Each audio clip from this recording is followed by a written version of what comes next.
वाळपय हांगा ब्राह्मण महामेळावो जालो। सकाळी दिंडीन सुरवात करतकीत गणपतीच्या देवळान सबंद दीस हेर कार्यावळी जाले। सकाळच्या सत्रांत उक्तावण सुवाळ्याक माचयेर गोंयचो दक्षिण गोंयचो खासदार नरेंद्र सावयकार आसलो। तेन्ना तांणी आपलो अणभव सांगतना ब्राह्मणांक समाजान कितलो मान आसा हें सांगलें। न करता, श्रेय न घेण्याचं काम न करता तो प्रामाणिकपणे ते करत असतो, ही एक आपल्या सगळ्यांना अभिमानाची गोष्ट आहे। कारण जात कोणी मागून घेत नाही, मी कोणत्या जातीत जन्माला यावं हे कोणी मागून घेत नाही, पण आल्यानंतर कर्माच्या आधारावर त्या त्या जातीमध्ये योग्य काम करणं, म्हणजे जसं स्वामी विवेकानंदांनी म्हटलं तशा पद्धतीने काम करणं हे खरं म्हणजे अपेक्षित असतं, पण त्याच्यापेक्षा योग्य पद्धतीने ते काम करणं हे जे गरजेचं आहे ते ब्राह्मण समाज त्या त्या ठिकाणी करत असताना आपण बघतो। मला आठवतं, मी एक काही महिन्यांपूर्वी दिल्लीला मागच्या ज्यावेळी आमचं पार्लमेंटचं सेशन होतं त्या सेशनच्या वेळेला आमचे काही खासदार मित्रांच्या बरोबर ते म्हणाले, चलो हम जाएंगे, अभी चुनाव आने वाला है। तो म्हटलं, मला वाटलं का जाएंगे, नाही काही ज्योतिषी के पास जाएंगे।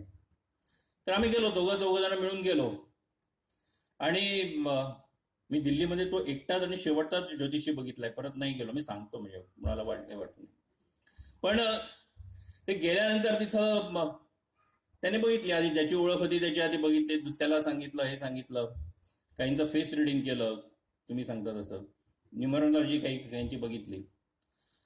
तुम्ही माझं करताय नाही ना? तर ते केलं, आणि मग शेवटी मला सांगितलं की बैठो। मी बसलो, मग त्यांनी मला बघितलं, हात बघितला आणि काय केलं, म्हणजे ब्राह्मण आहे। म्हटलं, हाँ, आपको क्या बताने का, आप तो विवेकी है म्हणाल, आणि असं म्हटलं, आणि पुढे काहीच सांगितलं नाही। मला असं वाटतं की हे मला त्या क्षणाला हा अनुभव आला की ह्या जातीमध्ये जन्मात आल्यानंतर हा माणूस ब्राह्मण आहेच, पण त्याचबरोबर हा विवेकी आहे। हे जर ज्योतिषांनी मला सांगितलं, म्हणजे समाजाचा केवढा मोठा विश्वास ह्या समाजातल्या व्यक्तीमध्ये आहे आणि त्या विवेकीवर आहे, त्याचा अनुभव खरं म्हणजे आपल्याला त्यावेळेला येतो।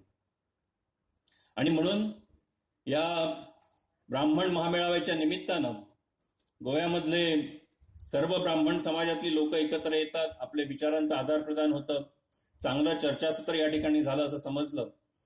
आणि आपण बघतो की गोव्यातल्या बऱ्याच क्षेत्रामध्ये सुद्धा ब्राह्मण समाजातली मुलं असतील, कर्तृत्ववान आहेत, काम करता आहेत, पुढे येण्याकरता धडपडत आहेत, एकामेकाच्या सहकार्याने आणि आधाराने। अशा प्रकारच्या महामेळाव्याच्या निमित्तानं तर म्हणजे ती एक संधी पुढे जाण्याकरता आणि विचारांचं आदान प्रदान होण्याकरता निश्चितपणे ती उपयोगी होते। हिंदूंक एकठांय हाडपाक ब्राह्मण समाज हाडपाक शकता म्हूण इस्लामीक आक्रमणांनी पयलींच ब्राह्मण समाज सोंपोवपाचो प्रयत्न केला अशें मानेस्तांनी उलोवप केलें। ब्राह्मण समाजाचं खूप मोठं योगदान आहे, आणि ही गोष्ट इस्लामिक आक्रमकांना माहिती होती की ब्राह्मण समाजाला जर जिवंत ठेवलं तर हिंदूंना पुन्हा जागरूक करायची यांच्यात क्षमता आहे। त्यामुळे अनेक जर आपण पुस्तकं वाचली त्या काळातली, तर ज्याला टार्गेटेड व्हायलन्स म्हणतात, की ब्राह्मण समाजाला नष्ट करण्याचा खूप मोठा प्रयत्न इस्लामिक आक्रमकांनी त्या काळात सुद्धा केला। अगदी आत्ताचं सुद्धा आपण काश्मीरचं जर उदाहरण पाहिलं तर काश्मीरमधली 98% जनता त्यांचं धर्मांतरण करून इस्लामिक झालेली आहे। फक्त 2% समाज जो हिंदू उरलाय तो तिथले काश्मीरी पंडित आहेत।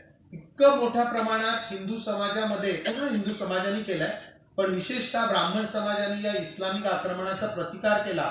ज्यावेळी इंग्रज या ठिकाणी आले त्यावेळी त्यांच्या लक्षात आलं, आपल्याला माहिती आहे की मॅकॉले मिनिट्समध्ये काय लिहिलेलं आहे, की आम्हाला काळे इंग्रज घडवायचे, किंवा आम्हाला अशी लोक घडवायचे की जे दिसायला भारतीय आहे पण मनाने पाश्चात्यांना शरण गेलेले आहेत। त्यामुळे इथल्या समाजाला जर कायमचं अंकित ठेवायचं असेल तर इथला जो ज्ञान देणारा वर्ग आहे त्या ब्राह्मण समाजाला जास्तीत जास्त बदनाम केलं पाहिजे। एक वेळ इस्लामी आक्रमकांनी आपल्याला फिजिकली मारलं, पण इंग्रजांनी ब्राह्मणांना, हिंदू समाजाला आणि आपल्या संस्कृतीला जास्तीत जास्त बदनाम करण्याचं एक चांगलं कारस्थान, म्हणजे जे भयंकर आहे पण यशस्वी अशा अर्थाने त्यांनी एक चांगलं कारस्थान केलं। आणि जवळजवळ गेली 200 वर्ष आपण सगळे त्याचे